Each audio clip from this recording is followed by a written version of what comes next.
Welcome back students. Last class में हमने जो चीज़ें कवर की थी, पॉलिटी की क्लास में हमने parts of the Indian constitution, उसके बाद हमने शेड्यूल्स कवर किए, उसके बाद हमने इकोनॉमी की क्लास कवर की जिसमें हमने सबसे पहले देखा टाइप ऑफ इकोनॉमीज कौन कौन सी होती हैं, सोशलिस्ट इकोनॉमी, मिक्स्ड इकोनॉमी और कैपिटलिस्ट इकोनॉमी। उसके बाद हमने देखा क्रेडिट कंट्रोल कि CRR SLR के थ्रू गवर्नमेंट कैसे क्रेडिट कंट्रोल करती है। अभी हम पॉलिटी की क्लास से कवर करके फ्री हुए। उसके बाद अब हम आज जो चीज़ देखेंगे वो जो रिसेंट मीट हुआ है GST काउंसिल का, उसके बारे में इंफॉर्मेशन लेंगे। GST काउंसिल फाइनेंस मिनिस्टर, देखते हैं। GST काउंसिल हमारे देश में जो गुड्स एंड सर्विसेज टैक्स लगता है वो किस पर कितना लगेगा, कौन कौन सी चीज़ें जो GST काउंसिल डिसाइड करेगी कि कौन कौन सी goods and services GST umbrella के अंडर फॉल करेंगी, वो कहाँ डिसाइड होता है? वो GST काउंसिल मीट में होता है। इस बार की GST काउंसिल मीट जो कहाँ थी, वो थी राजस्थान। कहाँ? राजस्थान। राजस्थान में कहाँ? तो राजस्थान में हमारी स्वर्ण नगरी जैसलमेर। जैसलमेर में हमारे union finance minister Nirmala Sitharaman ji जो GST काउंसिल की मीटिंग को हेड करेंगी। क्यों? क्योंकि वो यूनियन फाइनेंस मिनिस्टर हैं। उसके साथ ही स्टेट के फाइनेंस मिनिस्टर या फिर स्टेट गवर्नमेंट ने अगर कोई जो मिनिस्टर है उसको एज ए मेंबर नॉमिनेट किया है तो ये लोग मिलकर GST काउंसिल रीच करते हैं। कैसे करते हैं? एक तो यूनियन फाइनेंस मिनिस्टर हो गई, दूसरा हर स्टेट के फाइनेंस मिनिस्टर। चलिए, तो इसको हम एक सीरीज में कवर करते हैं कि कैसे कैसे ये प्रोसेस होता है। पहले जानेंगे about GST council. GST council क्या होती है? देखिए, GST काउंसिल जो है वो कॉन्स्टिट्यूशन के आर्टिकल 279A1 279A1। अब आपको यहां से ये चीज पॉलिटी में कनेक्ट करनी है। कैसे करनी है? हमारे पॉलिटी के बेसिक्स में क्या? सबसे पहला कॉन्स्टिट्यूशन। क्या? कॉन्स्टिट्यूशन। इस कॉन्स्टिट्यूशन का एक पार्ट है, पार्ट 12। कौन सा? पार्ट 12, भाग 12, जिसमें फाइनेंस, ट्रेड और प्रॉपर्टी के बारे में बात की गई है। किसके? वित्त, अनुबंध और प्रॉपर्टी।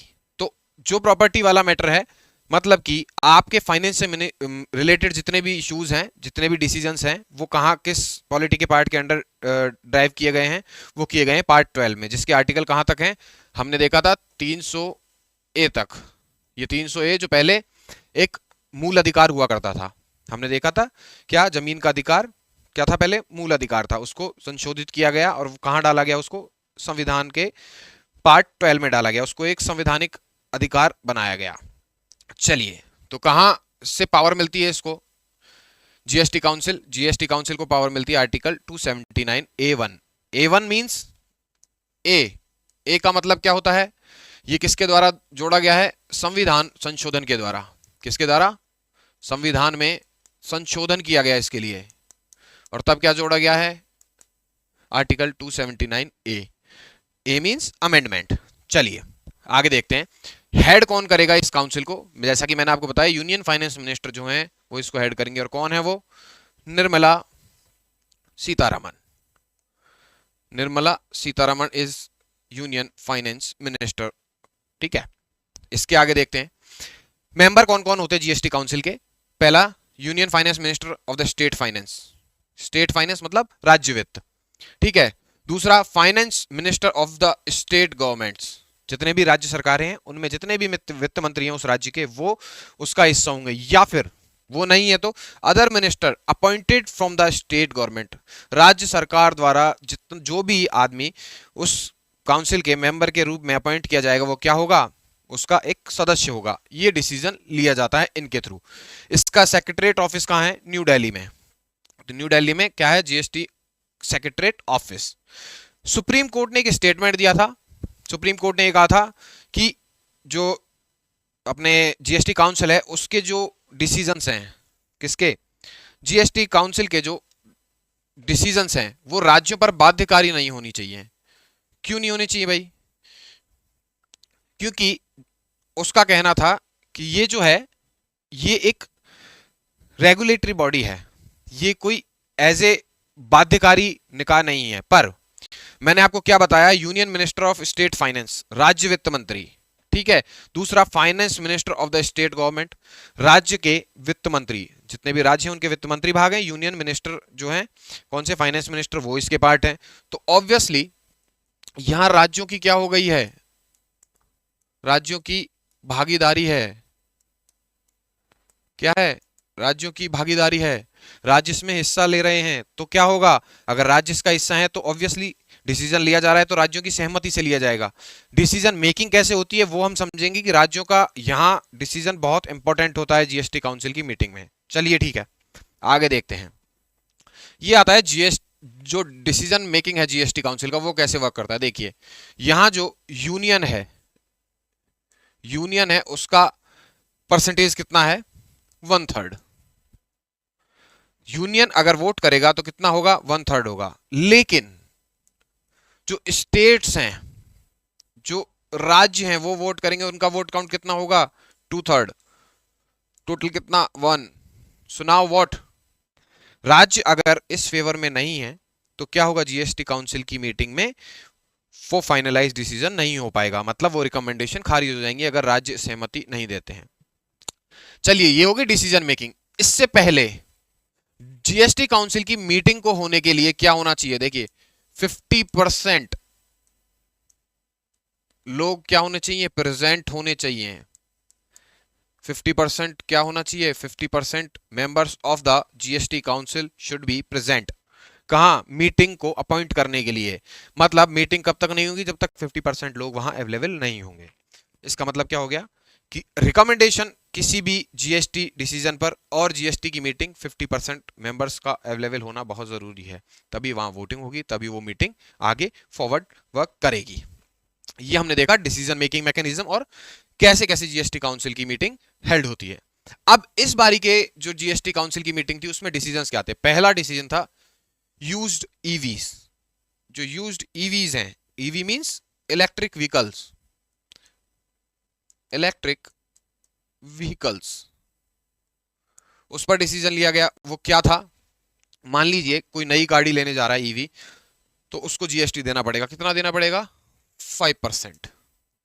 चलिए एक पर्सन ए है और एक पर्सन बी है। मान लीजिए मैं हूं, मैंने एक ईवी ले रखी है, मेरे पास टाटा ईवी है और मैं वो टाटा ईवी मेरे दोस्त को सेल करना चाहता हूं डायरेक्ट, विदाउट एनी इंटरमीडियरी, मतलब बिना किसी के बिचौलिए के मैं वो डायरेक्ट अपने किसको, फ्रेंड को देना चाहता हूं। तो क्या होगा, मान लीजिए मेरी 10 लाख की थी, ठीक है, मैं 5 लाख पे दे रहा हूं, तो ये कितना है, 5 लाख डाउन। पर मुझे यहां क्या नहीं देना होगा, इस पर कोई जीएसटी नहीं देना होगा। समझे आप मेरी बात को। चलिए तीसरी चीज, इंडिविजुअल पे नहीं होगा, इंडिविजुअल्स पे कोई जीएसटी काउंट नहीं होगा। एक और चीज, मान लीजिए कोई कंपनी है, जैसे कि OLX हो गई, जैसे कि कार्स 24 हो गई, जैसे कि ब्ला ब्ला एक्सेट्रा एक्सेट्रा। अगर मैं वहां से गाड़ी लेने जाता हूं 10 लाख, ये गाड़ी कोई 12 लाख की थी, तो क्या होगा, मुझे 10 लाख में गाड़ी मिल रही है तो मुझे क्या मिलेगा, यहां से कितना जीएसटी पे करना होगा, ये जो डिफरेंस है 2 लाख का, इस पर 12% जीएसटी देना होगा। कितना देना होगा, 12% GST will be counted on this. चलिए आगे देखते हैं। पॉपकॉर्न इंसिडेंट हुआ, पॉपकॉर्न्स पर जीएसटी, जिसमें संसद में हल्ला हुआ, बाकी स्टेट्स में भी बहुत हंगामा हुआ इस पर। पॉपकॉर्न का क्या था, देखिए सॉल्टेड पॉपकॉर्न कितने तरीके के होते हैं ये तो आज पता लगा मुझे।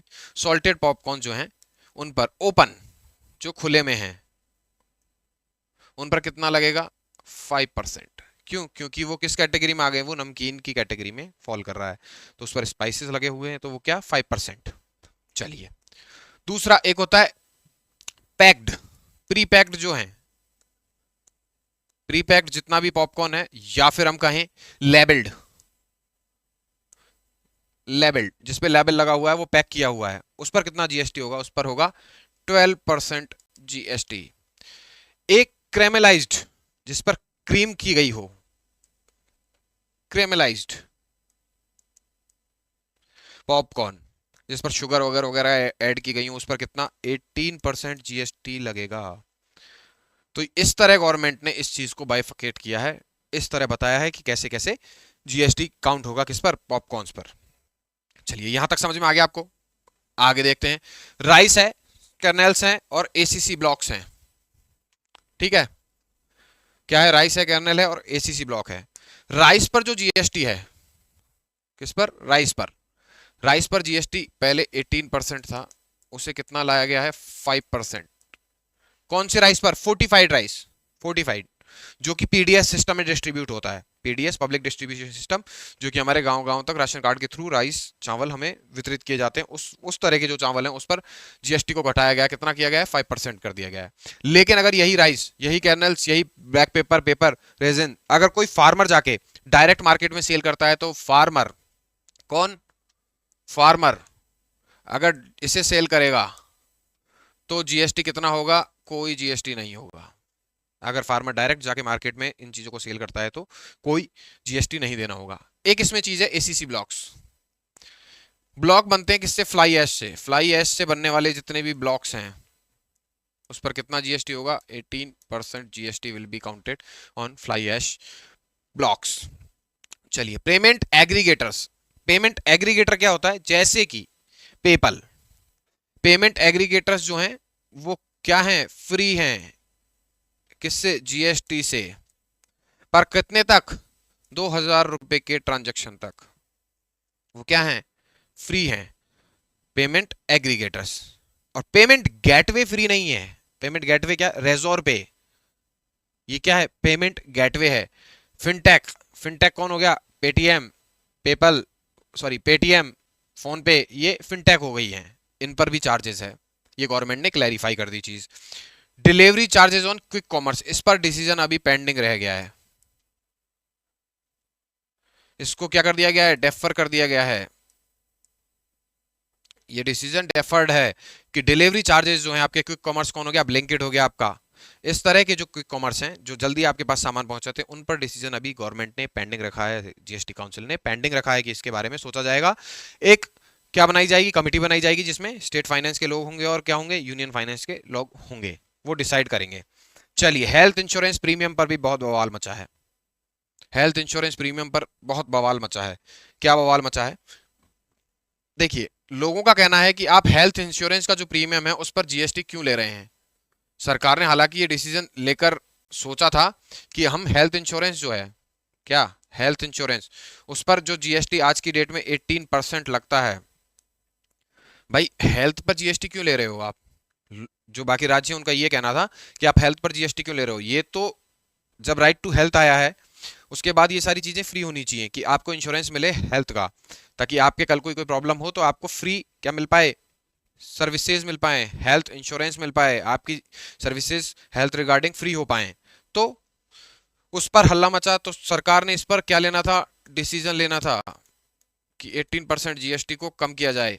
पर इसे भी अभी क्या कर दिया गया है? डेफर कर दिया गया है। ये डिसीजन भी अभी पेंडिंग है, इस पर भी डिसीजन लिया जाएगा। एक चीज, एक एटीएफ का डिसीजन लिया गया है। एटीएफ क्या होता है? Aviation, aviation turbine fuel, turbine fuel, aviation turbine fuel. Aviation में जो फ्यूल यूज किया जाता है टरबाइन में, उस पर डिसीजन लेना था सरकार को कि सरकार उसे जीएसटी के अंदर रखे या ना रखे। लेकिन क्या हुआ इसमें? जैसा कि मैंने आपको बताया, स्टेट्स जो आज की डेट में वैट ले रहे हैं इस पर, उनके लिए ये प्रॉब्लमेटिक हो जाता। तो उन्होंने क्या कहा कि 2017 में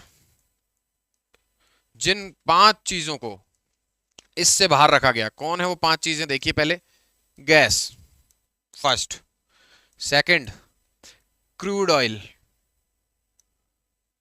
इसको इससे बाहर रखा गया। तीसरी चीज क्या थी? डीजल, इसको जीएसटी से बाहर रखा गया। चौथा क्या था? पेट्रोल।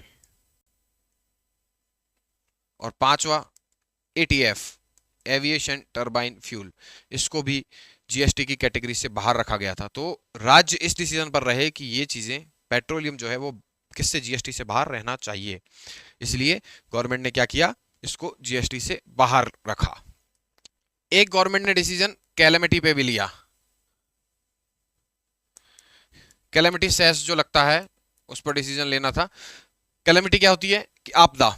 मान लीजिए किसी राज्य में आपदा आ गई है तो वो राज्य जीएसटी अपने अकॉर्डिंग डिसाइड कर सकता है कि वहां पर अगर उसको धन की जरूरत है, उसको मनी की ज्यादा जरूरत है, तो वो अपने अकॉर्डिंग, उस राज्य की स्थिति के अकॉर्डिंग क्या कर सकता है, सेस बढ़ा सकता है या कम कर सकता है जहां उसे लगे।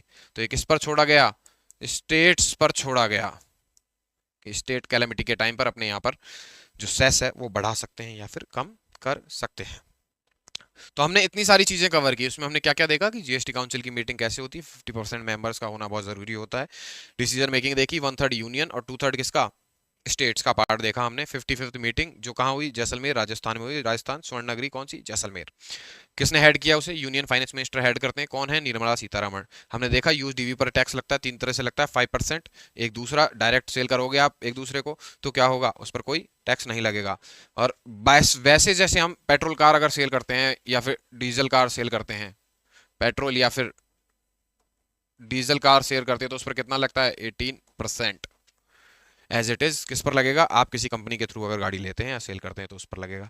हमने देखा राइस, फोर्टिफाइड राइस जो है वो अगर फार्मर डायरेक्ट सेल करेगा तो उस पर कोई टैक्स जीएसटी नहीं है।